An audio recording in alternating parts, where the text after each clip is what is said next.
روزے برباد کر دینے والے 5 ایسے کام جن کو اکثر و بیشتر لوگ کرتے ہیں، جس کی وجہ سے ان کی روزے، عبادتیں، نماز سب برباد ہو جاتے ہیں، اور ان کا عبادات کا ان کو کوئی بھی فائدہ نہیں ملتا ہے۔ ان کے روزے، عبادتیں، نماز، صدقات، ساری کی ساری نیکیاں ان کے منہ پر مار دی جاتی ہیں۔ اور میں یہ اپنی طرف سے نہیں بتا رہا ہوں، بلکہ پوائنٹ ٹو پوائنٹ میں آپ کو قرآن سے اس بات کو سمجھاؤں گا کہ کس طرح سے ہمارے ان اعمال کو، ہمارے روزے اور نماز کو بالکل پوری طرح سے عمل کو برباد کر دیا جاتا ہے، اور اس پر ہمیں کوئی اجر و ثواب نہیں ملتا، اور ہم اس کے اجر و ثواب کے مستحق بھی نہیں ہوتے ہیں، اور یہ تمام نیکیاں ہمارے منہ پر مار دی جائیں گی۔ قرآن کریم میں اللہ تبارک و تعالیٰ نے ارشاد فرمایا وَلَقَدْ أُوحِيَ إِلَيْكَ وَإِلَى الَّذِينَ مِن قَبْلِكَ لَئِنْ أَشْرَكْتَ لَيَحْبَطَنَّ عَمَلُكَ وَلَتَكُونَنَّ مِنَ الْخَاسِرِينَ۔ اللہ تعالیٰ فرماتا ہے یہ بات تمہیں ان سے صاف کہہ دینی چاہیے، یعنی اللہ اپنے محبوب صلی اللہ علیہ وآلہ وسلم سے فرما رہا ہے کہ آپ ان سے کہہ دیجئے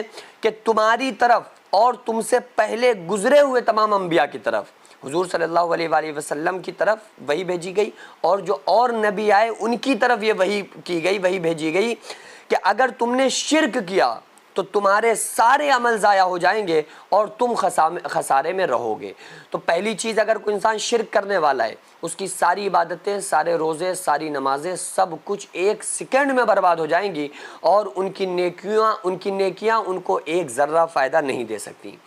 اسی طرح سے اللہ تعالیٰ نے ایک جگہ اور ارشاد فرمایا ذَلِكَ بِأَنَّهُمْ كَرِهُوا مَا أَنزَلَ اللَّهُ فَأَحْبَطَ أَعْمَالُهُمْ، سورہ محمد میں، کیونکہ انہوں نے اس چیز کو ناپسند کیا جسے اللہ نے نازل کیا ہے، اس چیز کو انہوں نے ناپسند کیا، لہٰذا ان کے اعمال ضائع کر دیے گئے، ان کے اعمال برباد کر دیے گئے۔ تو عمل کرنا بڑی بات نہیں ہوتی ہے، عمل کو ساتھ لے جانا، اپنے ساتھ آخرت تک لے جانا، یہ بڑا کام ہوتا ہے۔ اب میں یہ بھی آپ کو بتا دیتا ہوں کہ وہ 5 کون سے ایسے طریقے ہیں جن کی وجہ سے انسان اپنے ثواب سے محروم ہو جاتا ہے اور اس کے عمل برباد کر دیے جاتے ہیں۔ نمبر 1، دنیا کے کارنامے جو صرف دنیا کے لیے کیے گئے ہوں۔ کوئی بھی ایسا کام کیا جانا جو خالص اللہ کی رضا کے لیے ہونا چاہیے تھا، کسی اور مقصد کے لیے کیا جا رہا ہے، تو پھر اس انسان کے اس عمل کا کوئی بھی ثواب اس بندے کو، کام کرنے والے کو نہیں ملے گا۔ نمبر 2، بظاہر نیکیاں، ظاہری طور پر نیکیاں کی جا رہی ہیں، اور اللہ کی رضا اور آخرت کا اجر اس پہ نہ ہو، ان کو کرنے والا کھلے کفر، شرک یا نفاق میں مبتلا ہو۔ وہ بظاہر نیکیاں کر رہا ہے کہ ہم نیکیاں کر رہے ہیں، لیکن وہ خالصتاً اللہ کے لیے نہیں ہے، تو اس انسان کی عبادت، روزے ہوں یا وہ نماز ہوں یا صدقات ہوں، اس کی اللہ تبارک و تعالیٰ عبادات کو قبول نہیں فرماتا ہے۔ نمبر 3، بظاہر نیکیاں جن کے کرنے والے کو گمان ہو کہ وہ اللہ کی رضا اور آخرت کی اجر کے لیے کر رہا ہے، لیکن در حقیقت اس کی نیت کچھ اور ہوتی ہو، یا اس نیت میں ملاوٹ ہوتی ہو۔ یعنی اگر کوئی انسان قرآن کی تلاوت کر رہا ہے، روزے رکھ رہا ہے، افطار کرا رہا ہے، اور زکوٰۃ اور صدقات، خیرات کر رہا ہے، اور لوگوں کی نظر میں یہ بتانے کے لیے کہ دیکھو یہ تمام کام ہم اللہ کے لیے کر رہے ہیں، اس کا مقصد یہ ہے، وہ بتانا یہ چاہ رہا ہے کہ اللہ کے لیے کر رہے ہیں، حالانکہ وہ اللہ کے لیے نہیں کر رہا، وہ دکھانے کے لیے کر رہا ہے، یا اللہ کے لیے تو کر رہا ہے لیکن ساتھ میں اس کی نیت یہ بھی ہے کہ ہم اللہ کے لیے بھی کر رہے ہیں، لوگ دیکھیں گے بھی، لوگوں کو دکھانے کی بھی نیت ہے، تو اس کو کچھ نہیں ملے گا۔ نمبر 4، ایسی نیکیاں جن کو صحیح طریقے سے ادا نہ کیا گیا ہو۔ مثلا روزہ رکھنے کا جو صحیح طریقہ ہے کہ دن بھر گالی گلوچ سے بچا جائے، برائی سے بچا جائے، صرف روزہ نہ کھانے یا نہ پینے کا نام روزہ نہیں ہے، بلکہ آنکھ سے غلط نہ دیکھا جائے، منہ سے غلط بات نہ نکالی جائے،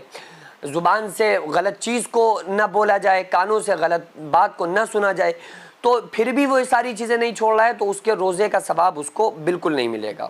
نمبر 5، نیکیاں تو اپنی جگہ صحیح ہوں، لیکن ان کے ساتھ یا ان کے بعد کوئی ایسا کام کیا جائے جس سے وہ ضائع ہو جائیں۔ یعنی کچھ نیکیاں ایسی بھی ہوتی ہیں کہ وہ نیکیاں تو انسان نے کر لیں، لیکن اس کے بعد کچھ ایسے گناہ کر بیٹھا کہ جو گناہ اس کی نیکیوں پر بھاری ہو گئے، تو اس کی نیکیاں ضائع کر دی جاتی ہیں۔ ٹھیک ہے، تو اس لیے ان چیزوں کا خاص طور پر خیال رکھنا ہے کہ ہمیں ایسے گناہوں سے بچنا ہے، شرک جیسے گناہوں سے، کفر جیسے گناہوں سے بچنا ہے،